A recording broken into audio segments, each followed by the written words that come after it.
Halo semuanya, perkenalkan nama saya Aldi Setiawan. Saya mahasiswa Teknik Sipil Universitas Mercubuana. Kali ini saya akan menjelaskan tentang reaksi kimia di mata kuliah Kimia Teknik 1. Ya, kita mulai. Reaksi kimia di sini terbagi menjadi 5 bagian. Yang pertama ada reaksi kimia, yang kedua ciri reaksi kimia, yang ketiga faktor dan tahapan reaksi kimia, yang keempat macam reaksi kimia, dan kelima itu ada contohnya. Ya, kita masuk ke bagian pertama. Reaksi kimia adalah peristiwa perubahan kimia dari zat-zat yang bereaksi atau reaktan menjadi zat-zat hasil reaksi atau produk. Pada reaksi kimia selalu dihasilkan zat-zat yang baru dengan sifat yang baru. Reaksi kimia dituliskan dengan menggunakan lambang unsur. Marilah kita lihat bagaimana cara menyatakan suatu reaksi dengan menggunakan lambang. Ya, di sini ada HGO strip Hg plus O2. Nah, ahli kimia akan menerjemahkan lambang-lambang ini sebagai berikut. Molekul HGO yang terdiri dari satu atom merkuri atau Hg ditambah satu atom oksigen atau O menghasilkan strip satu molekul yang terdiri dari satu atom merkuri atau Hg ditambah satu molekul yang terdiri dari dua atom oksigen atau O2. Nah, gabungan lambang yang menunjukkan suatu reaksi kimia dinamakan persamaan kimia. Zat yang bereaksi di sebelah kiri anak panah disebut bereaksi, sedangkan zat yang di sebelah kanan anak panah disebut hasil reaksi. Jadi, HGO pada persamaan kimia di atas adalah pereaksi. Hg dan O2 adalah hasil reaksi. Hukum konservasi materi menyatakan bahwa dalam reaksi kimia biasa tidak ada materi yang hilang, meskipun mungkin berubah jumlah atom dalam reaksi Hams tetap sama dengan yang dihasilkan. Berapapun atom-atom itu berubah untuk membentuk pola molekul yang baru. Apabila suatu persamaan memenuhi syarat-syarat itu, dapat dikatakan persamaan itu setimbang. Nah, untuk mengimbangkan persamaan, kita tambahkan angka 2 sebelum HGO dan angka 2 lagi sebelum Hg. 2 HGO berarti dua molekul yang masing-masing terdiri dari suatu atom merkuri dan satu atom oksigen. Persamaan itu sekarang menjadi 2 HGO strip 2 Hg plus O2. Dengan kata lain, dua molekul merkuri oksida atau HGO masing-masing terdiri dari satu atom merkuri dan satu atom oksigen, menghasilkan dua atom merkuri yang masing-masing terdiri dari satu atom merkuri ditambah satu atom molekul oksigen yang terdiri dari dua atom oksigen.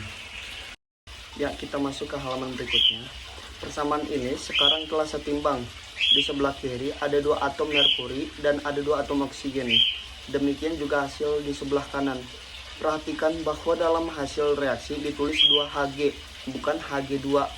Hal ini karena molekul merkuri hanya terdiri dari satu atom merkuri. Kalau angka 2 kita tuliskan di bawah, berarti kita mengatakan bahwa molekul itu mengandung 2 atom, dan ini keliru. Ingat bahwa dalam menyeimbangkan persamaan, kita tidak boleh mengganti molekul. Kita hanya boleh mengubah jumlah molekul. Lalu kita masuk ke bagian 2, yaitu ciri-ciri reaksi kimia. Yang pertama ada reaksi kimia dapat menimbulkan gas. Reaksi kimia dapat menimbulkan perubahan warna. Lalu berikutnya, reaksi kimia dapat menimbulkan perubahan suhu. Ya, kita masuk ke penjelasan reaksi kimia dapat menimbulkan gas. Pernahkah kamu melarutkan tablet vitamin berkalsium tinggi atau tablet Eversen ke dalam segelas air? Ketika kamu melarutkan tablet vitamin berkalsium tinggi ke dalam segelas air, kamu akan melihat gelembung-gelembung gas muncul dari dalam larutan. Hal ini membuktikan bahwa dalam peristiwa reaksi kimia dapat menimbulkan gas. Selain contoh di atas, Kamu juga dapat mengamati reaksi kimia yang menghasilkan gas pada saat kamu membuka kaleng minuman berkarbonasi atau bersoda. Lalu selanjutnya, reaksi kimia dapat menimbulkan perubahan warna. Sebagai contoh, kita dapat mengamati bahwa warna ungu pada larutan kalium permanganat atau KMnO4 akan berubah jika direaksikan ke dalam larutan asam oksalat atau H2C2O4. Perubahan kimia ini terjadi karena senyawa kalium permanganat berubah menjadi senyawa mangan sulfat atau MnSO4 yang tidak berwarna. Demikian juga dengan tembaga karbonat atau CuCO3 yang berwarna hijau akan berubah menjadi tembaga oksida atau Cu2O yang berwarna kehitaman dan karbon dioksida CO2 setelah dipanaskan. Lalu, reaksi kimia dapat menimbulkan perubahan suhu. Kamu dapat membuktikan bahwa reaksi kimia dapat menyebabkan perubahan suhu pada percobaan mereaksikan asam sulfat atau H2SO4 dan natrium hidroksida atau NaOH. Terjadi kenaikan suhu. Nah, reaksi kimia yang menghasilkan kenaikan suhu dinamakan reaksi eksoterm.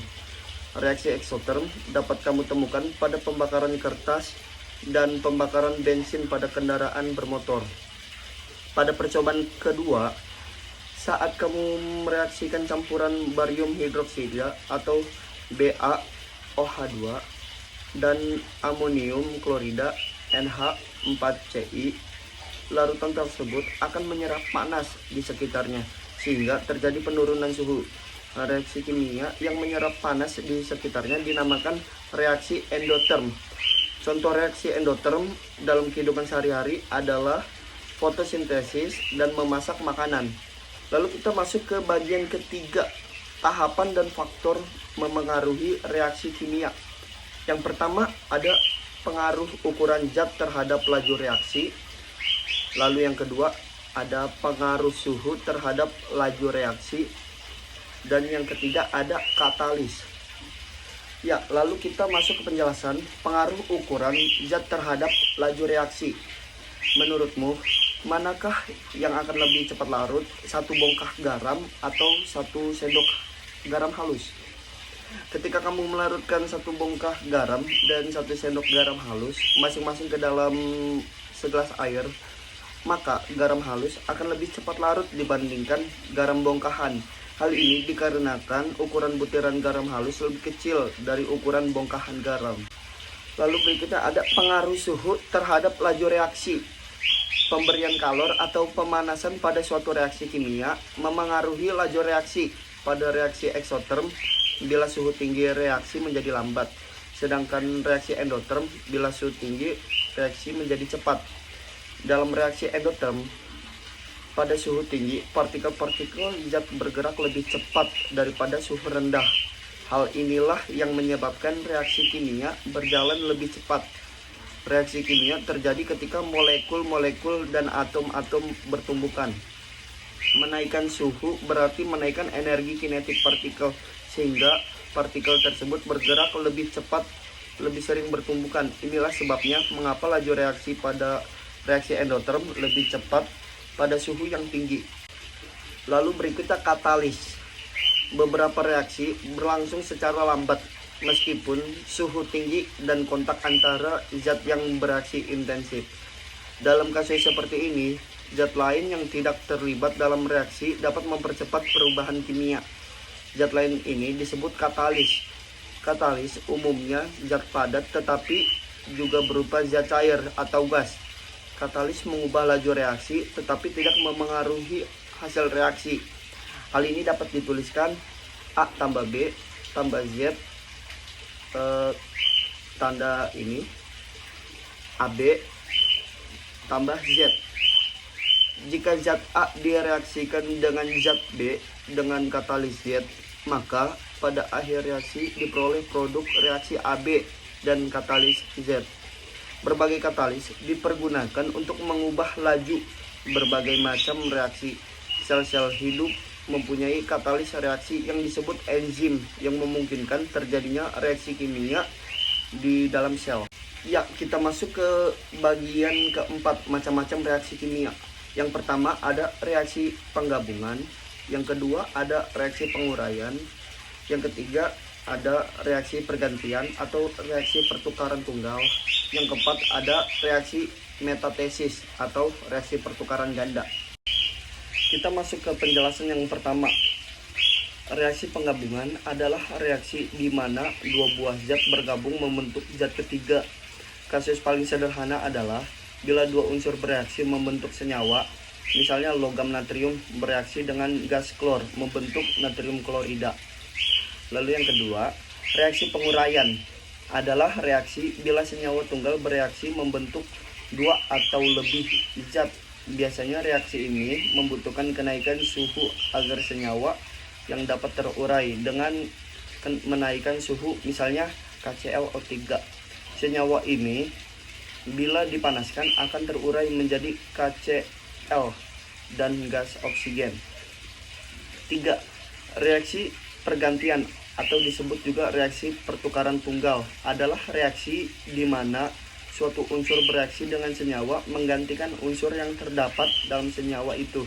Misalnya, jika lempeng logam tembaga dicelupkan ke dalam larutan perak nitrat, kristal logam perak dihasilkan. Lalu kita masuk ke yang bagian keempat, reaksi metatesis atau reaksi pertukaran ganda adalah reaksi yang melibatkan pertukaran bagian dari pereaksi. Jika pereaksi adalah senyawa ionik dalam bentuk larutan, bagian yang bertukaran adalah kaiton dan anion dari senyawa. Misalnya, larutan kalium iodida yang tak berwarna dicampurkan dengan larutan timbal 2 nitrat yang juga tak berwarna. Ion-ion di dalam larutan bereaksi membentuk endapan berwarna kuning dari senyawa timbal 2 iodida.